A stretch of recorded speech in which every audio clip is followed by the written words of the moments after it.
मेरे मोहतरम बुजुर्गों और दोस्तों, आज की वीडियो भी उन्हीं किस्सों की एक सीरीज है जो इससे पहले गुजर चुकी। तो जिस भाई ने इसके पिछले पार्ट नहीं देखे तो उनसे गुजारिश है वो देखे, क्योंकि फिर आज की इस वीडियो को समझने में आसानी होगी।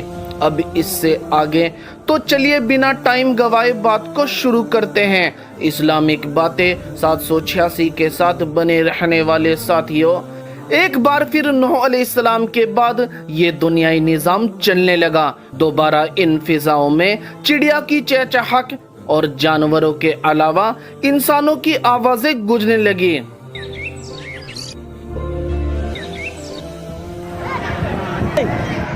और नूह अलैहिस्सलाम के सहाबा और आपके 3 बेटे हाम, शाम, याफिज और इन सब की औलादें परवान चढ़ने लगी और लोग जमीन के अलग अलग हिस्सों में रहने लगे। और फिर इसी तरह कुछ वक्त गुजरा। लोग नूह अलैहिस्सलाम को और बेहतर ईमान वालों को हमेशा याद किया करते थे।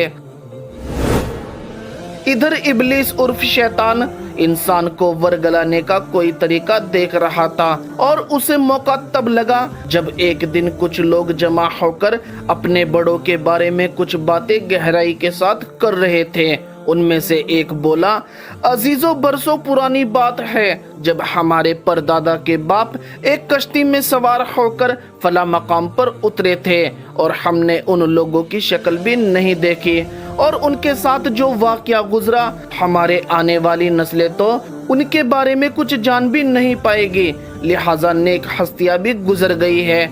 उनमें से दूसरा शख्स बोला, तुम ये बात सही कर रहे हो कि हमारी आने वाली नस्लें तो उनके बारे में कुछ जान भी नहीं पाएगी।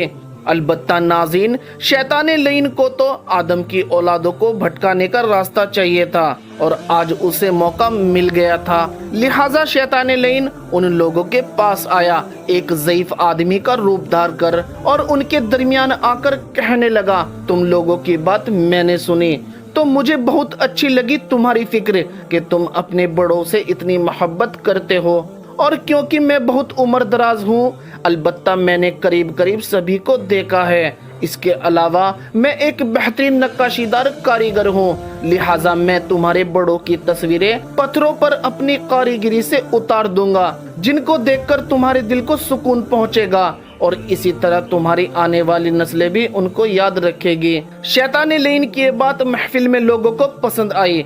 फिर उसने अपना काम किया और पत्थरों के ऊपर अजीब तरीके से नक्काशी करने लगा। बहुत से पत्थरों को बुत बनाकर उनके हवाले करके वहां से निकल गया। इसके बरक्स लोगों ने एक आरामगाह बनाई जिसमें ले जाकर वो बुत रखे और इस अकीदे के साथ कि ये हमारे बड़े बुजुर्ग हैं, वहां बैठकर रोज उन्हें निहारने लगे और खामोशी के साथ अदब से रोज आरामगाह में बैठने लगे। मुसलसल ये तरीका कई सदियों तक चलता रहा और जब वो निहारने वाले गुजर गए तो उनकी कुछ पीढ़ियां गुजरी और नस्लें चली और फिर एक नस्ल आई और फिर उनमें से एक नस्ल के पास एक बार फिर शैतान आया और कहने लगा, तुम्हारे बड़े यहाँ आकर इनको अपना माबूद मानते थे, इनसे मन्नत तलब करते थे, यहाँ चरागाह रोशन करते थे और मैं देख रहा हूँ तुम लोगों को, क्या तुम लोग इनको अपना माबूद नहीं समझते? लोगों ने ये बात सुनी तो बहुत खुश हुए और शैतान का शुक्रिया अदा किया और बुत परस्ती में पड़ गए।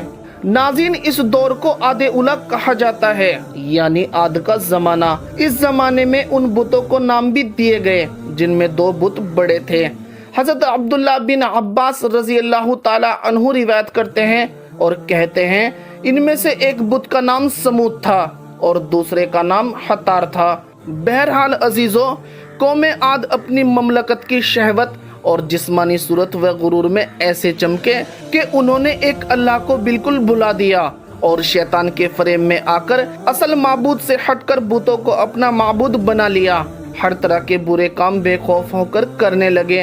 तब अल्लाह रब्बुल इज़्ज़त ने इनकी हिदायत व रहनुमाई के लिए इन्हीं में से एक पैगंबर हज़रत हूद अलैहिस्सलाम को इनकी तरफ भेजा حضرت حود علیہ السلام قوم عاد کے سب سے زیادہ عزت دار ساخا میں سے اور ایک اچھے گھر سے تعلق رکھتے تھے۔ حضرت حود ایک نیک شفت انسان تھے۔ وہ سرخ و سفید رنگ اور بہت خوبصورت تھے، گھنی داڑھی اور سخت جسم والے، اور ان کی قوم بہت مالدار ہوا کرتی تھی اور اکثر یہ کمزوروں کو دبایا کرتی تھی۔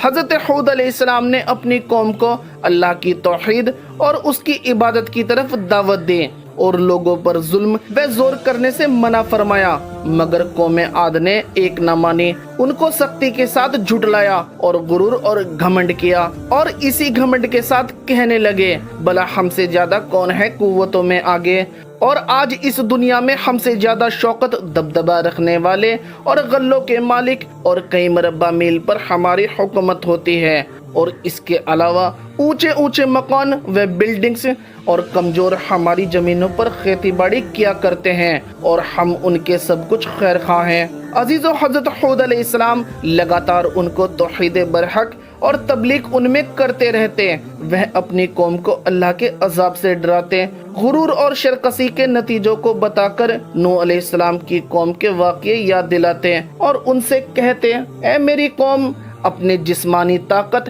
اور حکومت کے زبردست ہونے پر گھمنڈ نہ کرو، بلکہ اللہ کا شکر ادا کرو کہ اس نے تم لوگوں کو مال سے نوازا اور نوح علیہ السلام کی قوم کی تباہی کے بعد زمینوں کا تم کو مالک بنایا، تمہاری زندگیوں میں عیش پرستی اور خوشحالی عطا کی، اس لیے تم کو اب اس کی نعمتوں کا شکر ادا کرنا چاہیے اور شیطان کے پھیلائے ہوئے شر سے باز آنا چاہیے، اور شیطان کے گڑے ہوئے بتوں اور اپنے گڑے ہوئے بتوں کی پرستی سے باز آنا چاہیے، جو نہ نفع پہنچا سکتے ہیں اور نہ ہی دکھ دے سکتے ہیں۔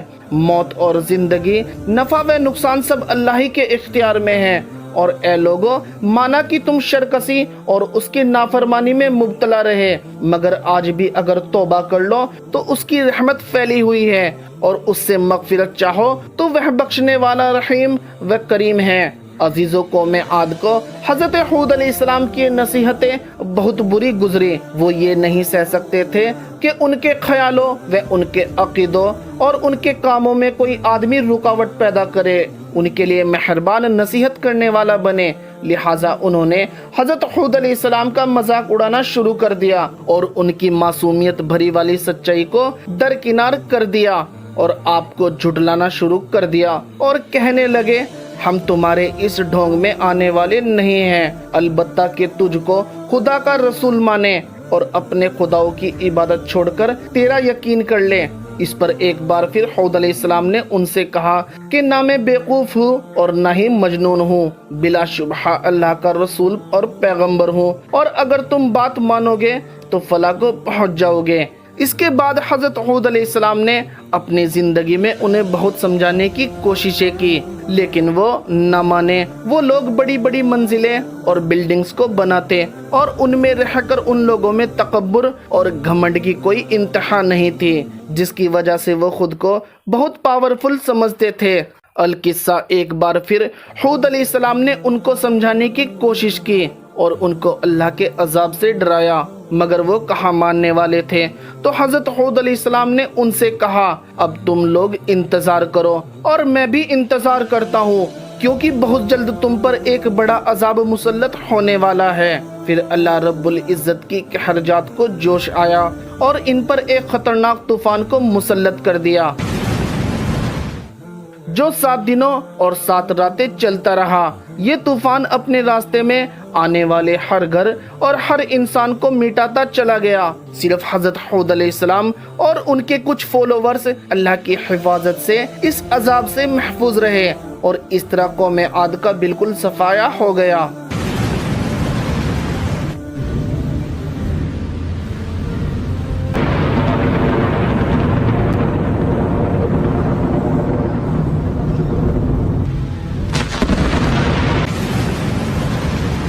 عزیزو، 1992 میں جب ناسا کی ایک سیٹلائٹ نے عربین پیننسولا کی کچھ تصویریں کیپچر کی، جن سے ایک لوسٹ سٹی ڈسکور ہوا، جو موسٹ لائکلی قوم عاد کی سٹی ارم تھا، جہاں وہ لوگ رہا کرتے تھے۔ اس جگہ کو اب اوبر کہا جاتا ہے، جو کہ عمان میں موجود ہے۔ मजीद डिस्कवरी से पता चला इस जगह पर कई बड़े पिलर हुआ करते थे, एग्जैक्टली जैसे कि अल्लाह ने कुरान में फरमाया है। इसके अलावा ये भी पता चला कि ये शहर किसी तेज तूफान से गर्क किया गया था। तो नाज़रीन, आज का सफर यहीं तक। इसी उम्मीद के साथ इजाजत दीजिए कि आपको हमारी वीडियो पसंद आ रही होगी। मिलते हैं इससे अगले वाक़ये में जल्द तारीखी, तहकीकी और मामूलाती वीडियो के साथ। बस आपसे दरख्वास्त है, वीडियो को लाइक कर दिया करें और नए जुड़ने वाले साथी लाइक के साथ साथ सब्सक्राइब कर दिया करें, क्योंकि फिर हमारी वीडियो आप नाज़रीन तक पहुंचती रहेगी। खुदा हाफिज़।